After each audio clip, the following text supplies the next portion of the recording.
Hello അസ്സാം വലൈക്കും guys. നോമ്പായതിനു ശേഷം ഞാൻ അങ്ങനെ വീഡിയോകളൊന്നും ഇടാറില്ല. വീഡിയോ ഇടാൻ സമയം കിട്ടുന്നില്ല. അതേ ഇന്ന് നമ്മുടെ നോമ്പ് തുറയുടെ ഒരു ചെറിയ വീഡിയോസ് ഞാൻ എടുത്ത് വെച്ചിട്ടുണ്ട്.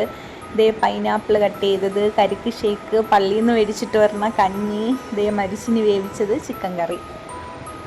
ഇതേ നമ്മൾ ആദ്യം നോമ്പ് തുറക്കുന്ന സമയത്ത് ഈത്തപ്പഴവും ഈ കരിക്ക് ഷേക്കും കുടിച്ചിട്ടാണ് നോമ്പ് തുറക്കുന്നത്. അത് കഴിഞ്ഞിട്ട് പോയി നമസ്കരിച്ചിട്ടൊക്കെ വന്ന് ഇതേപോലെ മരിച്ചിനി എടുത്ത് വെച്ചിരിക്കുന്നതും ചിക്കൻ കറിയും കൂടെ വീട്ടി കഞ്ഞി കുടിക്കും. കഞ്ഞി കുടിച്ചതിന് ശേഷമാണ് ഫ്രൂട്ട്സുകൾ കഴിക്കുന്നത്. അല്ലാതെ ആദ്യമേ ഫ്രൂട്ട്സ് കഴിച്ച് കഴിഞ്ഞാൽ പിന്നെ ഒന്നും കഴിക്കാൻ പറ്റത്തില്ല. ഇപ്പം കഞ്ഞി 2 പാത്രത്തിലെടുത്തിട്ട് മരിച്ചിനി വേവിച്ചതും ചിക്കൻ കറിയും ഞാൻ ഒരു പാത്രത്തിലാണ് എല്ലാവർക്കും കൂടി എടുക്കുന്നത്. എന്നിട്ട് നമ്മൾ വളഞ്ഞിരുന്നിട്ട് ഇതിൽ നിന്ന് കുറച്ച് മരിച്ചിനി ഇങ്ങനെ എടുത്ത് കറിയും കൂട്ടി കഴിക്കും, കഞ്ഞിയും കുടിക്കും. നിങ്ങളിങ്ങനെ ഇതേപോലെ ആരെങ്കിലും ഒരു പാത്രത്തിൽ നിന്ന് കഴിക്കാറുണ്ടെങ്കിൽ കമൻറ്റ് ചെയ്യാൻ മറക്കല്ലേ. പണ്ട് കാലത്തൊക്കെ നമ്മളിങ്ങനെ ആയിരുന്നു കേട്ടോ. അപ്പോഴത്തേക്ക് നോമ്പ് വന്നപ്പോഴത്തേക്ക് ഞാനും ഇങ്ങനെ എടുത്ത് അപ്പോഴത്തേക്ക് പിന്നെ അത് കഴിഞ്ഞ് ഞാൻ കുറച്ച് പൈനാപ്പിൾ കട്ട് ചെയ്ത് വെച്ചിട്ടുണ്ട്. ഇപ്പം നമ്മളതിൽ മാഷാഅല്ലാഹ് എല്ലാമൊക്കെ കഴിച്ച് പാത്രം കാലിയാക്കിയിട്ടുണ്ട്.